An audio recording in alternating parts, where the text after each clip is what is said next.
नमस्ते और स्वागत है। आज 31 जनवरी 2026 है और सर्दियां तो अपने चरम पर है। मैं आज की चर्चा कुछ सीधे सवालों से शुरू करना चाहती हूँ।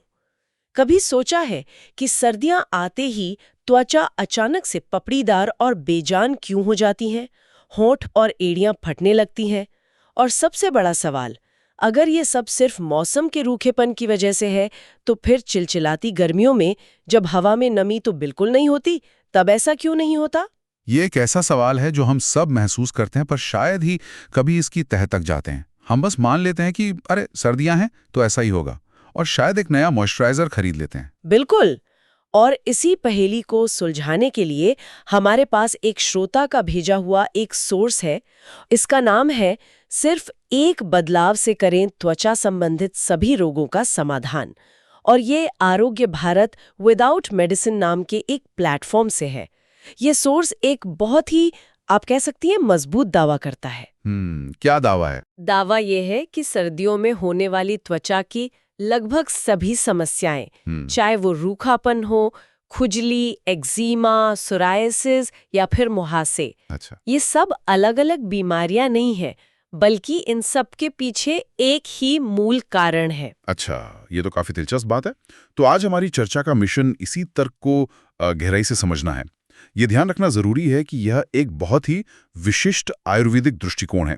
इस विषय पर यह एकमात्र दृष्टिकोण नहीं है, पर आज हम इसके तर्क की परतें खोलकर देखेंगे और समझने की कोशिश करेंगे। तो चलिए शुरू करते हैं। पहला सुराग तो इसी सवाल में छिपा है, गर्मी बनाम सर्दी। सोर्स हमें बाहर देखने के बजाय शरीर के अंदर झांकने के लिए कहता है। तो शरीर के अंदर ऐसा क्या बदल जाता है? यहीं पर देखिए, आयुर्वेद का एक बहुत ही फंडामेंटल सिद्धांत सामने आता है। सोर्स के अनुसार हमारे शरीर में हर चीज एक प्रक्रिया से बनती है। जब हम भोजन करते हैं तो उससे रस बनता है, उस रस से आगे चलकर मांस बनता है, और फिर मांस से बनती है मेद धातु। मेद धातु मतलब इसे हम सरल भाषा में क्या कहेंगे? क्या ये हमारे शरीर का नेचुरल फैट टिश्यू या चिकनाहट है? हाँ बिल्कुल, आप इससे शरीर की प्राकृतिक चिकनाहट, उसका लुब्रिकेशन सिस्टम कह सकते हैं। यही मेद धातु हमारी त्वचा को कोमलता देती है, चमक देती है, और सबसे जरूरी, सुरक्षा प्रदान करती है। ये त्वचा की बाहरी परत नहीं है, बल्कि अंदर से मिलने वाला पोषण है। अब गर्मियों और सर्दियों में इसी मेद धातु का जो व्यवहार है वो पूरी तरह बदल जाता है। अच्छा, वो कैसे? गर्मियों के बारे में सोचिए, हमारे शरीर के जो रोम छिद्र हैं, माने स्किन पोर्स, वो खुले रहते हैं। शरीर की जो अतिरिक्त गर्मी है वो पसीने के जरिए आसानी से बाहर निकलती रहती है। इसके साथ ही ये मेद धातु भी त्वचा की सतह पर आकर एक प्राकृतिक नमी बनाए रखती है। शरीर का तापमान एकदम सही रहता है। इसीलिए सोर्स ये दावा करता है कि लगभग 75% त्वचा की समस्याएं गर्मियों में अपने आप ही शांत हो जाती हैं। शरीर अपना संतुलन खुद ही बनाए रखता है। मैंने ये खुद भी महसूस किया है, गर्मियों में त्वचा ज्यादातर ठीक ही रहती है। ठीक है। अब सर्दियों की तस्वीर देखिए, जो बिल्कुल उल्टी है। जैसे ही ठंडी हवा त्वचा से टकराती है, शरीर अपनी गर्मी को बचाने के लिए क्या करता है? वो रोम छिद्रों को सिकोड़ लेता है, उन्हें बंद कर देता है। ये एक तरह का डिफेंस मैकेनिज्म है। तो शरीर एक तरह से खुद को सील कर लेता है। इसका मतलब हुआ कि जो मेद धातु और अंदर की गर्मी गर्मियों में आसानी से बाहर निकल रही थी, वो अब अंदर ही फंस गई हैं। बिल्कुल। अब शरीर अंदर से गर्म है क्योंकि हमारा मेटाबॉलिज्म तो चल ही रहा है, लेकिन त्वचा बाहर से ठंडी है। और सोर्स के अनुसार यहीं पर हम अपनी आधुनिक आदतों की वजह से एक बहुत बड़ी भूल करते हैं। एक ऐसी भूल जो इस प्राकृतिक प्रक्रिया को एक समस्या में बदल देती है। मैं अंदाजा लगा सकती हूँ, मतलब हम अपनी आदतों से इस स्थिति को और खराब कर देते हैं, है ना? क्या सोर्स इस बारे में बात करता है कि हम अनजाने में क्या गलतियां करते हैं? हाँ, और ये इस पूरे तर्क का शायद सबसे चौंकाने वाला हिस्सा हो सकता है। सोर्स दो मुख्य गलतियों की ओर इशारा करता है। पहली, हम सर्दियों में तेल और घी जैसी चिकनी चीजों का सेवन कम कर देते हैं। लेकिन दूसरी और सबसे बड़ी गलती है साबुन और शैम्पू का जरूरत से ज्यादा इस्तेमाल। एक मिनट, साबुन? ये तो बिल्कुल उल्टा लग रहा है। हमें तो हमेशा यही सिखाया गया है कि सफाई रखना बहुत जरूरी है, कीटाणु ना फैलें। तो क्या सोर्स ये कह रहा है कि हमें साबुन इस्तेमाल ही नहीं करना चाहिए? आज के जमाने में ये कैसे पॉसिबल है? नहीं, देखिए, ये एक बहुत जायज सवाल है। सोर्स ये नहीं कह रहा कि स्वच्छता जरूरी नहीं है, वो साबुन के काम करने के तरीके पर सवाल उठा रहा है। साबुन की जो रासायनिक प्रकृति है वो क्षारीय होती है, माने एल्कलाइन। उसका मुख्य काम ही तेल और चिकनाहट को काटना और हटाना है। हाँ, सोर्स में इसका एक बहुत ही सरल सा उदाहरण भी दिया है। अगर आपके हाथ पर तेल लगा हो और आप उसे साबुन से धो लें, तो 1 सेकंड में सारा तेल गायब हो जाता है। हाथ बिल्कुल रूखे हो जाते हैं। अब सोचिए, यही प्रक्रिया हम नहाते समय अपने पूरे शरीर के साथ करते हैं, रोज। सर्दियों में त्वचा की जो थोड़ी बहुत प्राकृतिक सुरक्षा परत बची भी होती है, हम उसे रोजाना साबुन से रगड़कर पूरी तरह हटा देते हैं। मतलब जो रोम छिद्र ठंड की वजह से पहले ही सिकुड़ चुके थे, साबुन उनकी बची खुची चिकनाहट भी छीनकर उन्हें पूरी तरह से सील कर देता है। तो ये एक तरह का डबल अटैक हुआ। ठंड ने दरवाजा बंद किया और साबुन ने उस पे ताला लगा दिया। लेकिन इसका नतीजा इतना गंभीर कैसे हो सकता है? मतलब थोड़ी बहुत खुजली या रूखापन तो समझ आता है, लेकिन एक्जिमा और सोराइसिस जैसी गंभीर समस्याएं। यही पर अंदर फंसी हुई गर्मी का सिद्धांत काम आता है। जब शरीर की आंतरिक गर्मी को बाहर निकलने का प्राकृतिक रास्ता यानी रोम छिद्र नहीं मिलता, तो वो शरीर के अंदर ही जमा होने लगती है। ऊर्जा को कहीं ना कहीं तो जाना ही है। वो फंसी हुई गर्मी फिर शरीर के सबसे कमजोर हिस्सों से बाहर निकलने की कोशिश करती है और त्वचा पर अलग अलग रूपों में प्रकट होती है। अच्छा, तो आप ये कह रहे हैं कि जिसे हम खुजली कहते हैं, वो असल में त्वचा के नीचे फंसी हुई गर्मी की बेचैनी है। जिसे हम मुहासे कहते हैं, वो गर्मी का एक जगह से फूटकर बाहर निकलना है।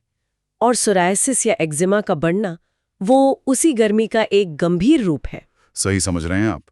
बीमारियां अलग अलग दिखती हैं, पर सोर्स के अनुसार इन सब का मूल कारण एक ही है, और वो है बंद रोम छिद्रों के कारण शरीर के अंदर फंसी हुई गर्मी। ये एक पूरा चेन रिएक्शन है। ठंड, रोम छिद्र बंद, साबुन का इस्तेमाल, प्राकृतिक तेल खत्म, रोम छिद्र पूरी तरह सील, और फिर गर्मी अंदर फंस गई। वाह, मैंने कभी इस तरह से नहीं सोचा था। ये तो पूरी समस्या को देखने का नजरिया ही बदल देता है। अगर समस्या की जड़ ये है, तो इसका समाधान किसी मॉइस्चराइजर या स्टेरॉइड क्रीम में तो हो ही नहीं सकता। वो तो बस लक्षण को दबा रहे हैं। तो फिर असल समाधान क्या है? आयुर्वेद के अनुसार समाधान हमेशा कारण को उलटने में होता है। सोर्स कहता है कि रोग को दबाना ऐसा है जैसे पेड़ की जड़ों को पानी न देकर सिर्फ पत्तों पर पानी छिड़कना। असली समाधान जड़ पर काम करना है, और यहां जड़ है बंद रोम छिद्र। तो समाधान है उन्हें खोलना और त्वचा की प्राकृतिक चिकनाहट को वापस लाना। और ये कैसे किया जा सकता है? सोर्स एक बहुत ही सीधी और प्रैक्टिकल प्रक्रिया बताता है। इसके 2 मुख्य कदम हैं। पहला कदम, सर्दियों में साबुन का प्रयोग या तो बिल्कुल बंद कर दें या बहुत ही कम करें, सिर्फ जरूरत पड़ने पर। ठीक है, मान लिया साबुन कम कर दिया, लेकिन फिर शरीर की सफाई कैसे होगी और त्वचा की चिकनाहट वो कैसे वापस आएगी? यहीं पर दूसरा और सबसे महत्वपूर्ण कदम आता है। नहाने से लगभग 15-20 मिनट पहले पूरे शरीर पर शुद्ध तिल के तेल से अच्छी तरह मालिश करें। तिल का तेल आयुर्वेद में बहुत फायदेमंद माना गया है, क्योंकि यह त्वचा की गहरी परतों तक पहुंच सकता है। यह मालिश त्वचा को उसकी खोई हुई चिकनाहट वापस देती है। और मालिश के बाद क्या उसे ऐसे ही छोड़ देना है? नहीं, मालिश के बाद का कदम उतना ही जरूरी है। सबसे उत्तम उपाय है भाप स्नान यानी स्टीम बाथ लेना। भाप की गर्मी और नमी से बंद रोम छिद्र धीरे धीरे खुलने लगते हैं। अगर घर पर स्टीम बाथ की सुविधा नहीं है, तो गुनगुने पानी से स्नान करें। यहाँ गर्म पानी का उद्देश्य शरीर को साफ करने से ज्यादा बंद रोम छिद्रों को खोलना है। तो ये पूरी प्रक्रिया एक साइकिल को पूरा कर रही है। तेल चिकनाहट दे रहा है और गर्म पानी या भाप उन रोम छिद्रों को खोल रही हैं, ताकि अंदर की फंसी हुई गर्मी बाहर निकल सके। ये तो शरीर की मदद करने जैसा हुआ, उसके खिलाफ लड़ने जैसा नहीं। बिल्कुल। जब रोम छिद्र खुलते हैं तो मेद धातु संतुलित होती है और त्वचा को खुद को ठीक करने का मौका मिलता है। सोर्स के अनुसार सप्ताह में केवल 2 से 3 बार ऐसा करना भी पर्याप्त है। ये सुनने में तो बहुत तार्किक और आसान लगता है, लेकिन मुझे लगता है कि इसमें कुछ नियम और सावधानियां भी होंगी। क्या ये नुस्खा कोई भी कभी भी आजमा सकता है? क्योंकि जैसा कहते हैं, अधूरा ज्ञान अज्ञानता से भी ज्यादा खतरनाक हो सकता है। आपने बहुत ही महत्वपूर्ण बात कही। सोर्स इस पर बहुत स्पष्ट निर्देश देता है। सबसे पहली और जरूरी बात, ये तेल स्नान हर मौसम के लिए नहीं है। आयुर्वेद में ऋतुचर्या यानी मौसम के अनुसार जीवन शैली का बहुत महत्व है। ये प्रक्रिया केवल हेमंत, शिशिर और कुछ हद तक वर्षा ऋतु के लिए है, जब शरीर को गर्मी और चिकनाहट की जरूरत होती है। और बाकी मौसमों में, जैसे बसंत या गर्मियों में? बसंत, ग्रीष्म और शरद ऋतु में से बचना चाहिए। उन मौसमों में शरीर को स्वाभाविक रूप से ठंडा रखने की जरूरत होती है और तेल मालिश शरीर में गर्मी बढ़ा सकती है, जो नुकसानदायक हो सकती है। ये तो बहुत अहम जानकारी है। और कोई सावधानी? हाँ, कुछ और बातें ध्यान में रखनी चाहिए, जैसे तेल लगाकर तुरंत ठंडी हवा में बाहर नहीं निकलना है। स्नान किसी बंद जगह जैसे बाथरूम में ही करें और उसके बाद शरीर को अच्छे से पोंछकर और कपड़े पहनकर ही बाहर निकलें। पानी के तापमान को लेकर भी कोई खास निर्देश है?